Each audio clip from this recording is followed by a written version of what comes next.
ओम शांति। 15 नवंबर 2025 के ईश्वरीय महावाक्य। पहले सुनते हैं मुरली के मुख्य पॉइंट्स। बाबा ने कहा, सारा मदार है पढ़ाई और याद पर, उसमें भी नंबर 1 है याद। याद से ही तुम्हारे कैरेक्टर सुधरते हैं, आयु भी बड़ी होती है। पहले खुद को देखना है कि मैं कहाँ तक धारणा करता हूँ। अगर मेरे में ही रोने की आदत है तो दूसरे को खुशमिजाज कैसे बना सकता हूँ। बाबा ने कहा, जो रोते हैं सो खोते हैं। बीमारी में ही अवस्था की परख होती है। तकलीफ में थोड़ा कुड़कने की आवाज भल निकलती है, परंतु याद में जरूर रहना है। पुरुषार्थ करते करते तुम्हारी प्रारब्ध जब नजदीक होगी तो फिर बहुत साक्षात्कार होते रहेंगे।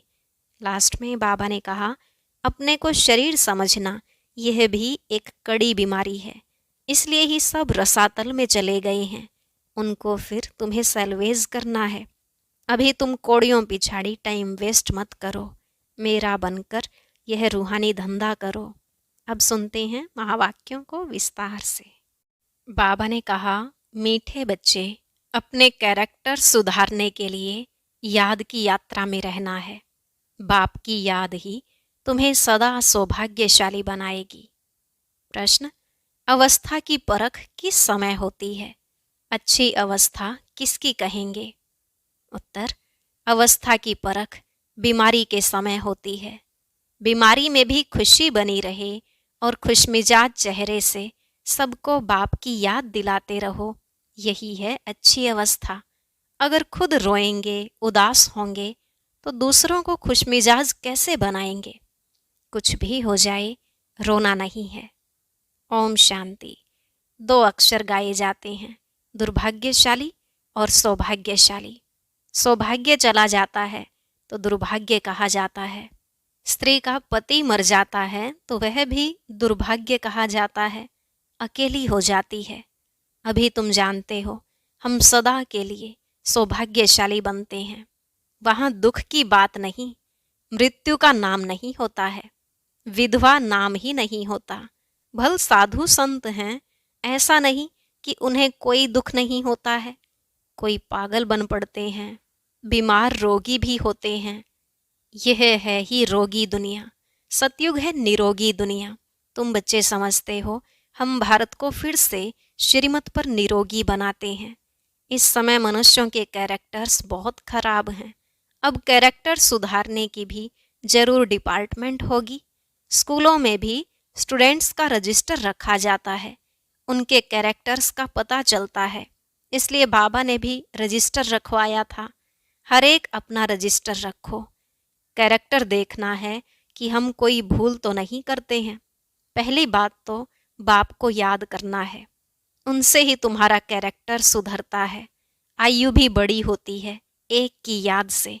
यह तो है ज्ञान रत्न। याद को रत्न नहीं कहा जाता। याद से ही तुम्हारे कैरेक्टर सुधरते हैं। यह 84 जन्मों का चक्र तुम्हारे सिवाय और कोई समझा ना सके। इस पर ही समझाना है विष्णु और ब्रह्मा। शंकर के तो कैरेक्टर नहीं कहेंगे। तुम बच्चे जानते हो, ब्रह्मा और विष्णु का आपस में क्या कनेक्शन है। विष्णु के 2 रूप हैं, यह लक्ष्मी नारायण। वही फिर 84 जन्म लेते हैं। 84 जन्मों में आप ही पूज्य और आप ही पुजारी बनते हैं। प्रजापिता ब्रह्मा तो जरूर यहाँ ही चाहिए ना। साधारण तन चाहिए, बहुत करके इसमें ही मूंझते हैं। ब्रह्मा तो है ही पतित पावन बाप का रथ। कहते भी हैं, दूर देश का रहने वाला आया देश पर आए। पावन दुनिया बनाने वाला पतित पावन बाप पतित दुनिया में आया। पतित दुनिया में एक भी पावन नहीं हो सकता। अभी तुम बच्चों ने समझा है कि 84 जन्म हम कैसे लेते हैं। कोई तो लेते होंगे ना। जो पहले पहले आते होंगे उनके ही 84 जन्म होंगे। सतयुग में देवी देवता ही आते हैं। मनुष्यों का जरा भी ख्याल नहीं चलता 84 जन्म कौन लेंगे। समझ की बात है। पुनर्जन्म तो सब मानते हैं। 84 पुनर्जन्म हुए, यह बड़ी युक्ति से समझाना है। 84 जन्म तो सभी नहीं लेंगे ना। एक साथ सब थोड़े ही आएंगे और शरीर छोड़ेंगे। भगवानुवाच भी है कि तुम अपने जन्मों को नहीं जानते हो। भगवान ही बैठ समझाते हैं। तुम आत्माएं 84 जन्म लेती हो। यह 84 की कहानी बाप तुम बच्चों को बैठ सुनाते हैं। यह भी एक पढ़ाई है। 84 का चक्र तो जानना बहुत सहज है। दूसरे धर्म वाले इन बातों को समझेंगे नहीं। तुम्हारे में भी कोई सभी 84 जन्म नहीं लेते हैं। सभी के 84 जन्म हों तो सब इकट्ठे आ जाएं, यह भी नहीं होता है। सारा मदार पढ़ाई और याद पर है। उसमें भी नंबर 1 है याद।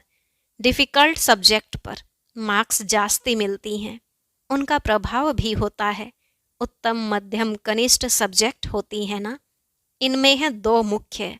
बाप कहते हैं मुझे याद करो तो संपूर्ण निर्विकारी बन जाएंगे और फिर विजयमाला में पिरो जाएंगे। यह है रेस। पहले तो खुद को देखना है कि मैं कहाँ तक धारणा करता हूँ, कितना याद करता हूँ, मेरे कैरेक्टर्स कैसे हैं। अगर मेरे में ही रोने की आदत है तो दूसरे को खुशमिजाज कैसे बना सकता हूँ। बाबा कहते हैं जो रोते हैं सो खोते हैं। कुछ भी हो जाए लेकिन रोने की दरकार नहीं है। बीमारी में भी खुशी से इतना तो कह सकते हो कि अपने को आत्मा समझ बाप को याद करो। बीमारी में ही अवस्था की परख होती है। तकलीफ में थोड़ा कुड़कने की आवाज भल निकलती है, परंतु अपने को आत्मा समझ बाप को याद करना है। बाप ने पैगाम दिया है। पैगंबर मैसेंजर एक शिव बाबा है, दूसरा कोई है नहीं। बाकी जो भी सुनाते हैं सारी भक्ति मार्ग की बातें, इस दुनिया की जो भी चीजें हैं सब विनाशी हैं। अभी तुमको वहां ले जाते हैं जहां टूट फूट नहीं। वहां तो चीजें ही ऐसी अच्छी बनेंगी जो टूटने का नाम ही नहीं होगा। यहाँ साइंस से कितनी चीजें बनती हैं, वहां भी तो साइंस जरूर होगी, क्योंकि तुम्हारे लिए बहुत सुख चाहिए। बाप कहते हैं तुम बच्चों को कुछ भी पता नहीं था। भक्ति मार्ग कब शुरू हुआ, कितना तुमने दुख देखा, यह सब बातें अभी तुम्हारी बुद्धि में हैं। देवताओं को कहा ही जाता है सर्वगुण संपन्न। फिर वह कलाएं कैसे कम हुई? अभी तो कोई कला नहीं रही है। चंद्रमा की भी धीरे धीरे कला कम होती है ना। तुम जानते हो कि यह दुनिया भी पहले नई है तो वहाँ हर चीज सतो प्रधान फर्स्ट क्लास होती है। फिर पुराने होते कलाएं कम होती जाती हैं। सर्वगुण संपन्न यह लक्ष्मी नारायण है ना। अभी बाप तुमको सच्ची सच्ची सत्यनारायण की कथा सुना रहे हैं। अभी है रात, फिर दिन होता है। तुम संपूर्ण बनते हो तो तुम्हारे लिए फिर सृष्टि भी ऐसी ही चाहिए। 5 तत्व भी सतो प्रधान, 16 कला संपूर्ण बन जाते हैं। इसलिए शरीर भी तुम्हारे नेचुरल ब्यूटीफुल होते हैं, सतो प्रधान होते हैं। यह सारी दुनिया 16 कला संपूर्ण बन जाती है। अभी तो कोई कला नहीं है। जो भी बड़े से बड़े लोग हैं अथवा महात्मा आदि हैं, यह बाप की नॉलेज उनकी तकदीर में ही नहीं है। उन्हों को अपना ही घमंड है। बहुत करके हैं ही गरीबों की तकदीर में। कोई कहते हैं इतना ऊंच बाप है, उनको तो कोई बड़े राजा अथवा पवित्र ऋषि आदि के तन में आना चाहिए। पवित्र होते ही हैं सन्यासी। बाप बैठ समझाते हैं मैं किस में आता हूँ। मैं आता ही उसमें हूँ जो पूरे 84 जन्म लेते हैं, एक दिन भी कम नहीं। श्री कृष्ण पैदा हुआ उस समय से 16 कला संपूर्ण ठहरा। फिर सतो रजो तमो में आते हैं। हर चीज पहले सतो प्रधान फिर सतो रजो तमो में आती है। सतयुग में भी ऐसा होता है। बच्चा सतो प्रधान है, फिर बड़ा होगा तो कहेगा अब हम यह शरीर छोड़ सतो प्रधान बच्चा बनता हूँ। तुम बच्चों को इतना नशा नहीं है, खुशी का पारा नहीं चढ़ता है। जो अच्छी मेहनत करते हैं खुशी का पारा चढ़ता रहता है, शक्ल भी खुशनुमा रहती है। आगे चल तुमको साक्षात्कार होते रहेंगे। जैसे घर के नजदीक आकर पहुंचते हैं तो फिर वह घर बार मकान आदि याद आता है ना। यह भी ऐसे है। पुरुषार्थ करते करते तुम्हारी प्रारब्ध जब नजदीक होगी तो फिर बहुत साक्षात्कार होते रहेंगे, खुशी में रहेंगे। जो नापास होते हैं तो शर्म के मारे डूब मरते हैं। तुमको भी बाबा बता देते हैं फिर बहुत पछताना पड़ेगा। अपने भविष्य का साक्षात्कार करेंगे, हम क्या बनेंगे? बाबा दिखलाएंगे, यह विक्रम आदि किए हैं, पूरा पढ़े नहीं, ट्रेटर बने, इसलिए यह सजा मिलती है। सब साक्षात्कार होगा, बिगर साक्षात्कार सजा कैसे देंगे? कोर्ट में भी बताते हैं, तुमने यह किया है, उसकी सजा है। जब तक कर्मातीत अवस्था हो जाए तब तक कुछ न कुछ निशानी रहेगी। आत्मा पवित्र हो जाती है, फिर तो शरीर छोड़ना पड़े, यहाँ रह न सके, वह अवस्था तुमको धारण करनी है। अभी तुम वापिस जाए, फिर नई दुनिया में आने के लिए तैयारी करते हो। तुम्हारा पुरुषार्थ ही यह है कि हम जल्दी जल्दी जाएं, फिर जल्दी जल्दी आएं। जैसे बच्चों को खेल में दौड़ाते हैं ना, निशान तक जाकर फिर लौट आना है। तुमको भी जल्दी जल्दी जाना है, फिर पहले नंबर में नई दुनिया में आना है। तो तुम्हारी रेस है यह। स्कूल में भी रेस कराते हैं ना। तुम्हारा है यह प्रवृत्ति मार्ग। तुम्हारा पहले पहले पवित्र गृहस्थ आश्रम था, अभी है विशस, फिर वाइसलेस वर्ल्ड बनेगा। इन बातों को तुम सिमरण करते रहो तो भी बहुत खुशी रहेगी। हम ही राज्य लेते हैं, फिर गवाते हैं। हीरो हीरोइन कहते हैं ना, हीरे जैसा जन्म लेकर फिर कौड़ी जैसे जन्म में आते हैं। अभी बाप कहते हैं, तुम कौड़ियों पिछाड़ी टाइम वेस्ट मत करो। यह कहते हैं, हम भी टाइम वेस्ट करते थे, तो हमको भी कहा, अब तो तुम मेरा बनकर यह रूहानी धंधा करो, तो झट सब कुछ छोड़ दिया। पैसे कोई फेंक तो नहीं देंगे, पैसे तो काम में आते हैं। पैसे बिना कोई मकान आदि थोड़े ही मिल सकता। आगे चल बड़े बड़े धनवान आएंगे, तुमको मदद देते रहेंगे। एक दिन तुमको बड़े बड़े कॉलेज, यूनिवर्सिटी में जाकर भाषण करना होगा कि यह सृष्टि का चक्र कैसे फिरता है। हिस्ट्री रिपीट होती है आदि से अंत तक। गोल्डन एज से आयरन एज तक सृष्टि की हिस्ट्री ज्योग्राफी हम बता सकते हैं। कैरेक्टर्स के ऊपर तो तुम बहुत समझा सकते हो। इन लक्ष्मी नारायण की महिमा करो। भारत कितना पावन था, दैवी कैरेक्टर्स थे, अब तो विशेष कैरेक्टर्स हैं। जरूर फिर चक्र रिपीट होगा। हम वर्ल्ड की हिस्ट्री ज्योग्राफी सुना सकते हैं, वहाँ जाना भी अच्छे अच्छे को चाहिए। जैसे थियोसॉफिकल सोसाइटी है, वहाँ तुम भाषण करो। श्री कृष्ण तो देवता था, सतयुग में था, पहले पहले है श्री कृष्ण, जो फिर नारायण बनते हैं। हम आपको श्री कृष्ण के 84 जन्मों की कहानी सुनाएं, जो और कोई सुना ना सके। यह टॉपिक कितनी बड़ी है, होशियार को भाषण करना चाहिए। अभी तुम्हारे दिल में आता है, हम विश्व के मालिक बनेंगे, कितनी खुशी होनी चाहिए। अंदर बैठ यह जाप जपो, फिर तुमको इस दुनिया में कुछ भासेगा नहीं। यहाँ तुम आते ही हो विश्व का मालिक बनने, परम पिता परमात्मा द्वारा।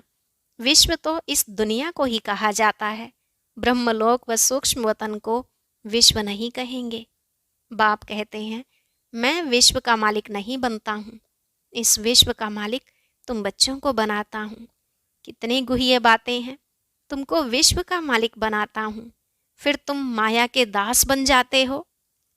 यहाँ जब सामने योग में बिठाते हो तो भी याद दिलानी है, आत्म अभिमानी हो बैठो, बाप को याद करो। 5 मिनट बाद फिर बोलो। तुम्हारे योग के प्रोग्राम चलते हैं ना, बहुतों की बुद्धि बाहर चली जाती है, इसलिए 5-10 मिनट बाद फिर सावधान करना चाहिए। अपने को आत्मा समझ बैठे हो, बाप को याद करते हो, तो खुद का भी अटेंशन रहेगा। बाबा यह सब युक्तियाँ बतलाते हैं, घड़ी घड़ी सावधान करो। अपने को आत्मा समझ शिव बाबा की याद में बैठे हो, तो जिनका बुद्धि योग भटकता होगा वह खड़े हो जाएंगे। घड़ी घड़ी यह याद दिलाना चाहिए, बाबा की याद से ही तुम उस पार चले जाएंगे।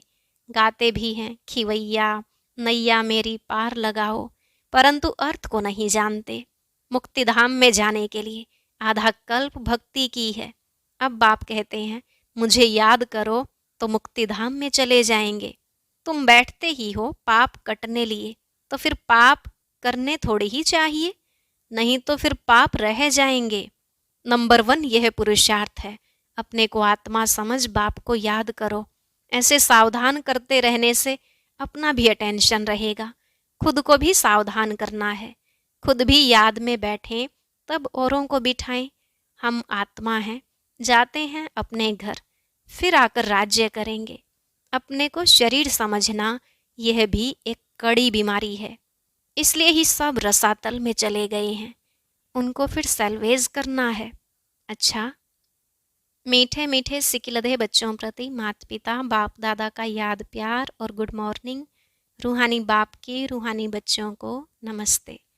रूहानी बच्चों की रूहानी बाप दादा को नमस्ते नमस्ते, गुड मॉर्निंग, शुक्रिया बाबा, शुक्रिया। धारणा के लिए मुख्य सार। पहला, अपना टाइम रूहानी धंधे में सफल करना है, हीरे जैसा जीवन बनाना है, अपने को सावधान करते रहना है, शरीर समझने की कड़ी बीमारी से बचने का पुरुषार्थ करना है। दूसरा, कभी भी माया का दास नहीं बनना है, अंदर में बैठ जाप जपना है कि हम आत्मा हैं, खुशी रहे हम बैगर से प्रिंस बन रहे हैं। वरदान, अनुभवों के गुह्यता की प्रयोगशाला में रहे, नई रिसर्च करने वाले, अंतर्मुखी भव। अनुभवों के गुह्यता की प्रयोगशाला में रहे, नई रिसर्च करने वाले, अंतर्मुखी भव। बाबा ने कहा, जब स्वयं में पहले सर्व अनुभव प्रत्यक्ष होंगे तब प्रत्यक्षता होगी। इसके लिए अंतर्मुखी बन याद की यात्रा व हर प्राप्ति की गुह्यता में जाकर रिसर्च करो, संकल्प धारण करो और फिर उसका परिणाम व सिद्धि देखो कि जो संकल्प किया वह सिद्ध हुआ या नहीं। ऐसे अनुभवों के गुह्यता की प्रयोगशाला में रहो, जो महसूस हो कि यह सब कोई विशेष लगन में मगन इस संसार से उपराम है। कर्म करते योग की पावरफुल स्टेज में रहने का अभ्यास बढ़ाओ। जैसे वाणी में आने का अभ्यास है, ऐसे रूहानियत में रहने का अभ्यास डालो। स्लोगन, संतुष्टता की सीट पर बैठकर परिस्थितियों का खेल देखने वाले ही संतुष्ट मणि हैं। संतुष्टता की सीट पर बैठकर परिस्थितियों का खेल देखने वाले ही संतुष्ट मणि हैं। अव्यक्त इशारे, अशरीरी व विदेही स्थिति का अभ्यास बढ़ाओ। जैसे हठयोगी अपने श्वास को जितना समय चाहे उतना समय रोक सकते हैं, आप सहज योगी, स्वतः योगी, सदा योगी, कर्म योगी, श्रेष्ठ योगी अपने संकल्पों को, श्वास को प्राणेश्वर बाप के ज्ञान के आधार पर जो संकल्प, जैसा संकल्प, जितना समय करना चाहो उतना समय उसी संकल्प में स्थित हो जाओ। अभी अभी शुद्ध संकल्प में रमण करो, अभी अभी एक ही लगन अर्थात एक ही बाप से मिलन की, एक ही अशरीरी बनने के शुद्ध संकल्प में स्थित हो जाओ। ओम शांति। अब सुनते हैं आज का अव्यक्त ज्ञान मोती। इसके लिए ऊपर दिए गए बॉक्स पर क्लिक करें।